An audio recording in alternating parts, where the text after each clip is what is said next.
So I just wanted to go over real quick what I thought of the keynote from Monday. Two things, actually a lot of things, but one, the keynotes are usually on Tuesday, and it was kind of interesting that this keynote was on a Monday. Steve Jobs would have never had that, but interesting that they've changed that up. So the first thing they talked about was the MacBooks, and I'm going to be actually very negative this video. Don't know why. I'm usually not, but although I love everything that they put out, I think they did drop the ball on a couple of things. One, the MacBook SD card. I love the SD card, but I think, at least in the Pro environment, you really shouldn't do that. The MacBooks, they should have kept the MacBook line and then put SD cards in those. But the MacBook Pro line, if you have a MacBook Pro, chances are you probably bought an Express Card SD reader, along with a couple other Express Card slots for other things. So really, you're kind of losing the expandability. Although probably a lot of people are going to like the SD card. Maybe you know, maybe it's going to be more popular. The other thing is the non-removable battery. I understand the reason behind this, but my MacBook battery died, and I can't. I mean, I have to have it plugged in now, and it's $139 to get a new one.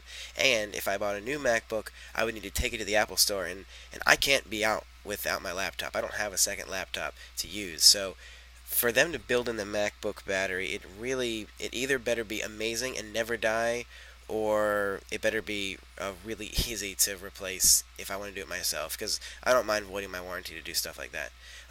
Also, the MacBook now that I want, it's awesome that I can get a MacBook Pro for, that has 8 gigs of RAM, and, the multi-core processors up to 2.93 gigahertz, I think, or it's 2.8, something like that. But I really that's amazing because I video edit a ton of video editing, not just this YouTube stuff, some actual professional stuff, and I do that on my MacBook now with 3 gigs of RAM, and that is terrible. Don't ever do that. If you have the ability to do video editing on something more powerful, do it. I can't tell you how horrible it is to video edit on 3 gigs of RAM. So 8 gigs of RAM would be amazing to use, but with the MacBook configured that I want to get from them, it's going to cost about $4,000, which is a lot of money to spend on a computer. And I'm not sure if it's worth it if I'm making enough doing the video editing to support that. So it's expensive, and Apple's always been expensive, so nothing to be expected there. The iPhone 3GS announcement is also pretty cool, but I'm upset because I can't get it. I could shell out an extra $200 on top of the $200 that they want me to pay, but they want $400 for me to upgrade now. And of course, I understand cell phone contracts, 2 years, blah blah blah. But Apple's got such a hold on AT&T that they really should have done, I guess, something. I mean, but on the other hand, it's a good thing because I'll get to wait till December to get the iPhone 3GS, so all the bugs and kinks will be worked out. You never want to buy something right away, as they always say. AT&T, huge fail for AT&T. If you watched the keynote, you realized how awkward it was in that room, and you can even tell the Apple staff really didn't appreciate it either. I mean, they laughed. They literally laughed when they showed all the carriers for MMS and Tethering, and AT&T wasn't one of them.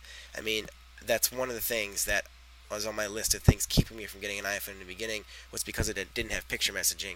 I use it all the time, and now I forgave that because I figured it would be coming, and it didn't come in 2.0, and it now didn't come in 3.0. At some point, it's going to come, but it's kind of funny to think that even all those people in the San Francisco keynote couldn't use the things they were announcing. So MMS, huge fail. It's coming later.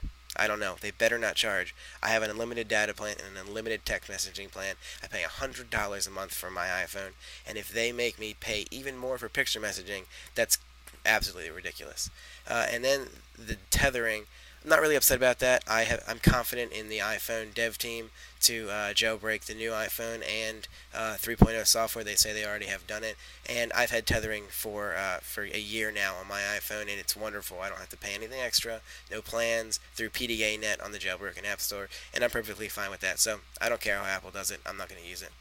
The 3GS camera, everyone seems to be okay with the camera, but I mean, come on.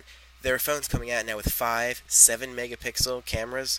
I understand battery life can be an issue here, but they upped it by 1 megapixel. Yeah, you're going to get a significant increase, but come on, it's 3 megapixels. It's 2009. Cameras, cameras are boasting on cell phones now between 5 and 7 megapixels. if you really want to have your cell phone as an iPhone could easily be a great digital camera with all its touchy capabilities if it had a better camera, obviously. So 3 megapixels is okay. And then the video recording 30 frames a second, that's awesome. Video editing on the phone, that's awesome too. Hopefully, I'll get to use it someday, but for now, sidequarter it is.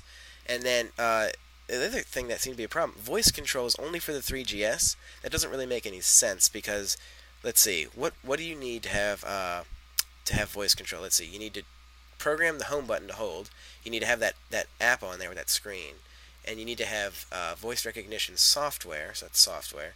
And then you got to have a mic. So let's see, the 3G has all that stuff, is what I'm basically saying. And it doesn't make any sense why the 3GS would have that and the 3G wouldn't. Because I really love that feature. If it works amazingly, like I hope it does, then I really think that the 3G could have it as well. And then turn-by-turn directions by TomTom is the only one who seems to be doing it right now, not Garmin, maybe sometime. But again, TomTom isn't known for their. I guess they have some cheaper GPSs, but it's speculated, and no one knows this to be sure, that it's going to be a very costly app. I'm thinking like 70, 80 bucks for the app for turn-by-turn directions, and we don't even know, will it work on the normal 3G? Because the new 3GS has a digital compass that really helps out the turn-by-turn. So, we're yet to see where the turn-by-turn is going, but overall, the keynote was very successful, and I think once AT&T gets its gets the stuff together, then the iPhone 3GS will finally be able to compete with the rest of the phones out there, even though it already beats it in UI by far. Thanks for watching.